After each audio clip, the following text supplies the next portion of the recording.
So a couple weeks ago, I was sketching some ideas for a new project, and my 4-year-old was inspired and brought me her own version, and it kind of looked like a lighthouse floating on top of a lily pad. So obviously I had to build it, and of course it had to be entirely from trash. Welcome back, I'm Mariana. Today we're going to be turning fairy lighthouse, and we're going to do it from scratch, using basically only trash and tools from around the house. And no prior experience in making a diorama. So let's get going.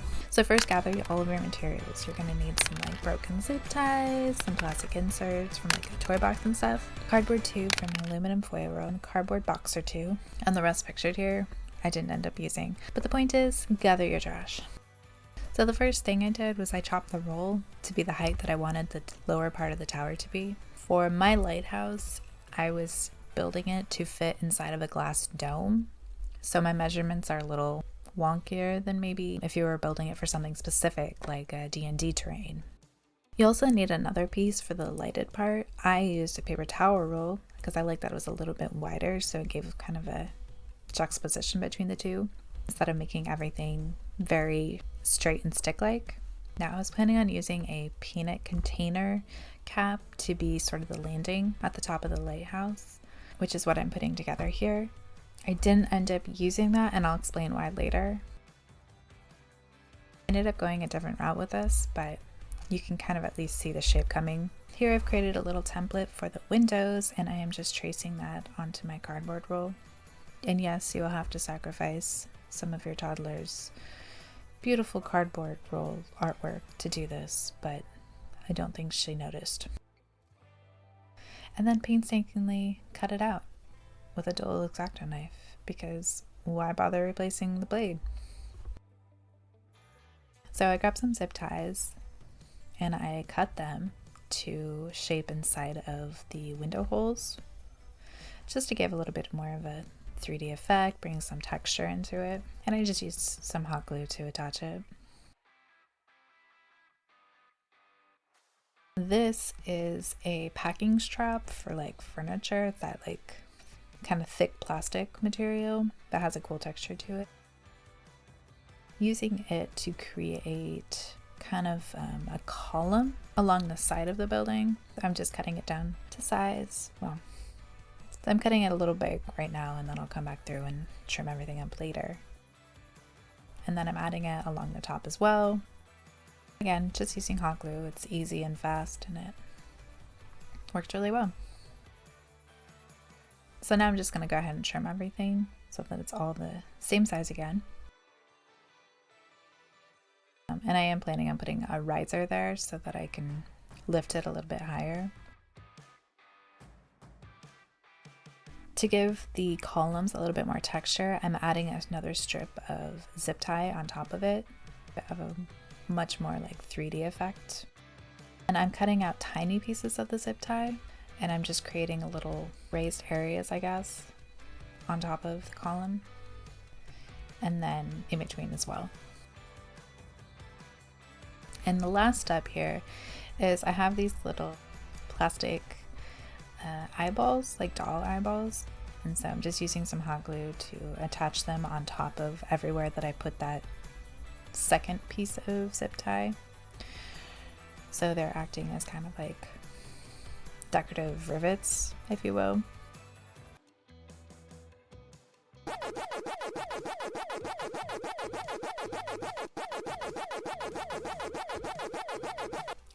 So after Pac-Man eats my lighthouse, then I turn him into a conical roof.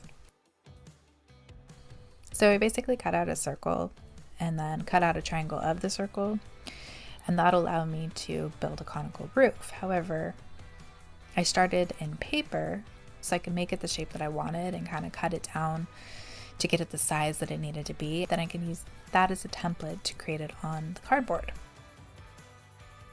So it's just a matter of playing around with the sizing and getting it the shape I wanted, and then cutting off anything I don't need. Once I have the shape down on the cardboard, then I just hot glue it together and trim up the bottom so everything is even. And then hot glue inside for some spicy action. I just forget I ever did that. Anyway, here I am creating a base for it. I do want there to be a little extra room where the roof line goes over the actual housing part where the light comes in, but I still need a base because I need my light source to attach to it. Now there's a million ways I could have done this. Next time I probably wouldn't do it quite like this, but it seemed easy at the time. It was more work than it was worth. Next time I'll just use a chain, go from the top of the roof. Anyway, I just poked some holes, attached a large O-ring inside of it, hot glued the cardboard back into place, and now I'm able to attach my light source to that O-ring and it'll just dangle in there. The last detail for the roof are these little windows that will sort of pop out. So again, I'm just creating a template on a piece of paper so that I can put it up against the building and cut the paper. These are the cardboard pieces that I was able to create from that. I will admit I did change the way I had originally thought these would be the outside of the window, and I was going to attach the window itself from the inside. I didn't end up doing it, so this was really more work than, well, I could have just done like a full triangle instead of cutting out this part, but that's fine. So now I'm just assembling all the pieces, and once that is done, I will attach that to the actual roof. Now I've marked on the roof more or less where they're going to go so that they're evenly spaced. And my old trusty hot glue gun makes for a quick attachment. And if you look closely, you can kind of see where I had intended to attach the glass part of it, but again, didn't need that in the end. And there we go. Here's where I realized that my roof was too tall for what I originally had planned, so I had to cut off the tip, and then I attached this little tiny conical roof on top of that just to make it look like it was purposeful. But it actually worked out. I think I was really cute, and next time I would do it on purpose. So and then I have this little sewing pin, but there's no actual tip to it, so it's just like flat, so it's useless as a pin, but it's a little pearl shape, so I thought it'd be really cute at the top. Now for the actual roof, I'm making shingles, and I'm just cutting strips of this cardboard. It's a really like thin cardboard, or maybe even like a heavy cardstock, and I just cut hundreds. Then I attach them haphazardly to the roof using PVA glue. I wanted this to look super old and worn out, and so ripping pieces up as I went, I was shifting them around so they were almost looked like they were falling out. And then once they were in place, I just coated it with the PVA glue. And here I am just like moving things around so they're very much not perfect. And I just continued that all the way around, and then on top of where the windows were as well. For the windows in the Lighthouse part, I am using a plastic sheet from like a toy box or something, and I just traced the holes on top of with a Sharpie. Now, just a word of caution, the Sharpie itself will not come off once you draw it. So if you wanted to have clear glass, like the clear glass look, don't use a Sharpie, use a dry erase pen. However, if you would like it to be frosted, like what I'm going to do, then Sharpie doesn't matter. So after you cut them out, as you can see, eventually I'll just glue them in there. I also cut out triangles for the top roof. But after I cut out, as you can see, I am sanding them down on both sides. And the reason I'm sanding it down is, so here is my light source, this little, I think it's a balloon light. Put it through clear glass, or clear plastic, I keep calling it glass. You can like clearly see the contraption behind it, right? If you put it behind the sanded plastic, it looks like frosted glass. You can't really see through it anymore. It distorts the light. I picked up this tip, I think it was from Tabletop Witchcraft, which if you are even remotely interested in dioramas or anything, please check them out because they're amazing. They're full of so many tips, and I probably could not have done any of this without watching their channel religiously. Now I'm switching my landing. Originally I was going to use that peanut container lid, but because I needed to raise it in order for you to be able to see in through the windows better, it was going to add too much height to my overall piece. So what I needed was a flat landing instead. So I just went back and I traced a random circle on a thick piece of cardboard. And then I'm using some toothpicks and I'm chopping them up and I create little posts that go on top of it. And that's going to be my new landing. Nothing special there. Here's where things get a little bit fantastical for my lighthouse. I am going to have tree branches growing out from the sides of it. So to make my branches, and P.S. I got this from Tabletop Witchcraft once again. I'm using wire that was left over from my monster art doll. And I'm wrapping it up in some tin foil. And I'm just kind of shaping it into something that more or less looks like a branch, where it's thicker at the base and thinner where the branches end. And I'm making 3 of those. And then I space them apart so they sort of almost climb up the side. So one's really low, one's really high, and then one's in the middle, as you can see. And then I used hot glue to attach them in to the base. And then I'm also using hot glue to cover the tin foil. And what this does is when it dries, it's obviously going to seal anything, so it's easier to paint, but it's also going to make almost a bark-like texture. You use a lot of hot glue and it takes a little bit of time to do that, but it's worth it. It looks really great when it's done.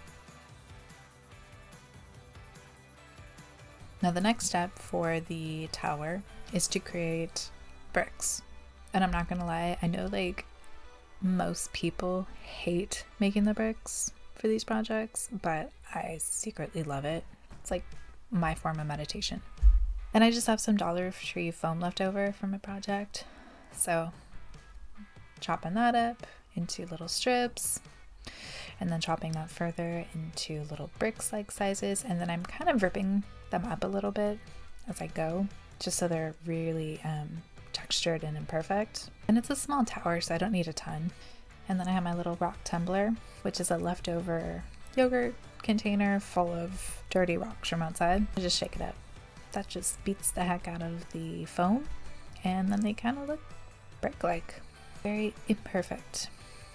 And then once again, I'm just using some PVA glue, attach that to my tower, doing a normal line around and then alternating between the seams as I go. For around the actual tree branches, just using kind of chopped up ones to fit. I want this to look very old and worn because it is a lighthouse. They don't usually look very new and pristine.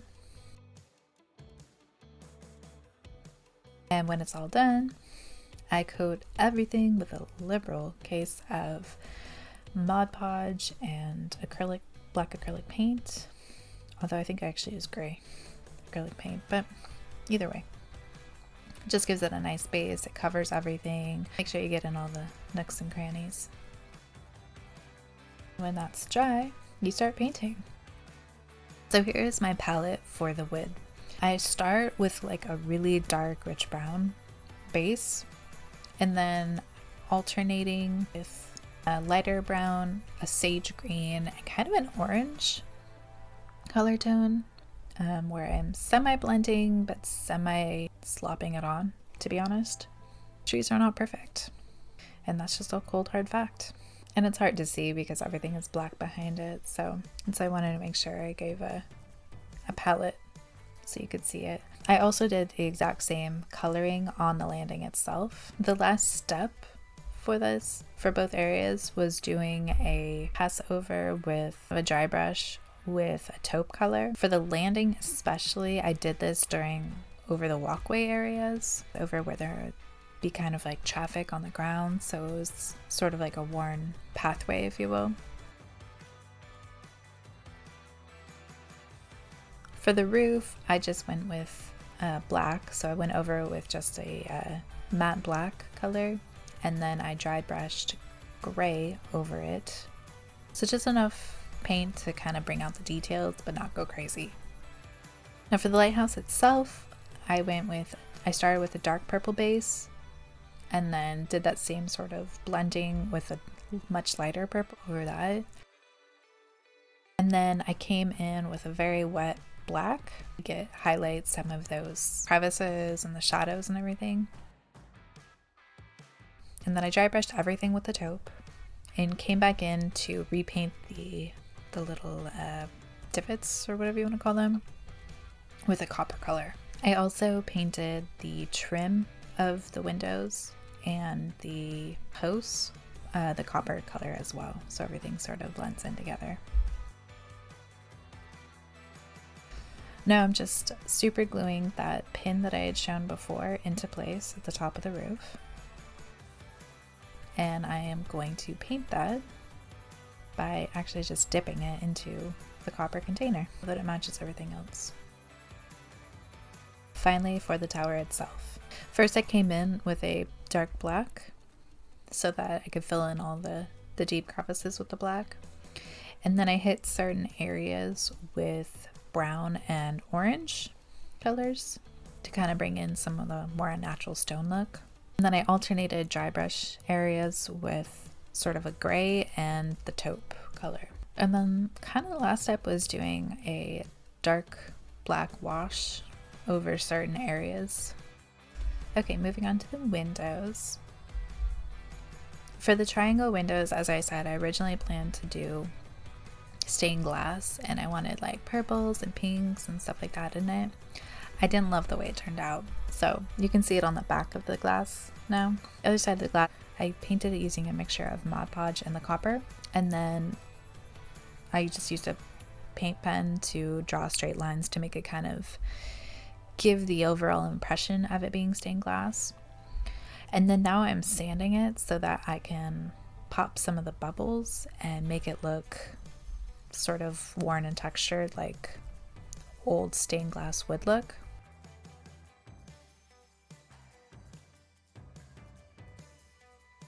And then I created these little frames. I painted to match the building itself, so it's the dark purple with the black on top and then the copper rivets, and then glued those on top using super glue.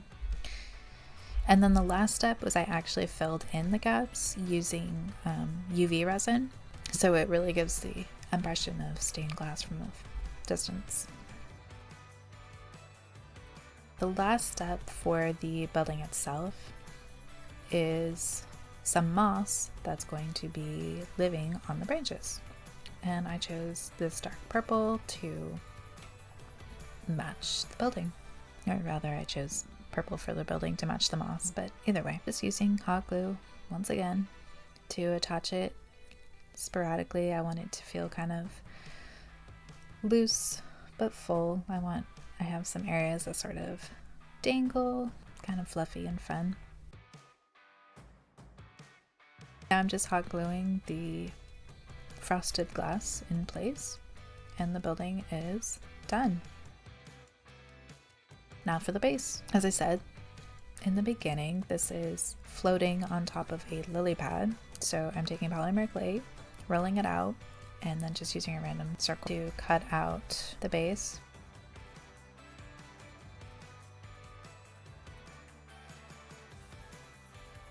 Cutting out a little triangle and then just shaping it.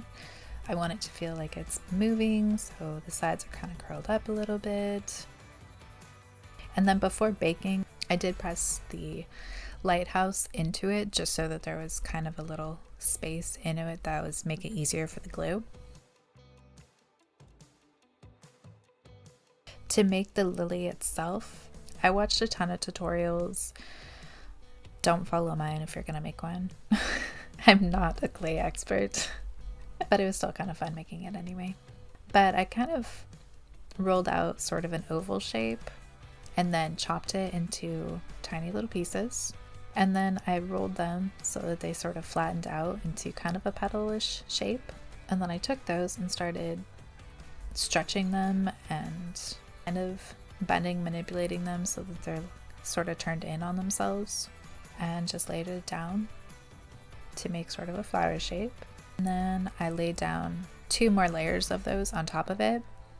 And then for some reason I didn't video the last part, but I rolled out a little circle for the center of the flower and then used a rounded tool to kind of press in little holes into it to give it texture, and that made the center. And then after baking, I threw on a coat of light green onto the lily pad and then kind of painted in dark stripes and blended those together with the base color. And then from the outside in, I painted kind of a lilac color, blended that with everything, and that's just to kind of pull in the purples in the lighthouse and add to its sort of fantastical overall feeling. For the lily itself, I coated it with a taupe and then painted the edges of all the petals the light purple and blended everything together. And the center was just a yellow and brown combo. I did coat everything in a matte varnish when it was all done, so that everything was sort of sealed up and UV safe. And then it was just a matter of attaching everything together. And now it's time for the final reveal. So I really love the way this came out, and my daughter is super psyched that I made her drawing. Oh, I did make it in my own way, but still. Thank you so much for joining me today. I hope you enjoyed this whole process as much as I did. I learned a ton. I just can't wait to make another one because this was so much fun. I've always wanted to make a diorama. So let me know in the comments, what do you think of it? How could I do better? What do you think I should make next? What does your toddler think I should make next? And while you're here, don't forget to hit like, subscribe so you can be in the know. And I will see you guys next time. Thanks so much again. Love ya. Bye.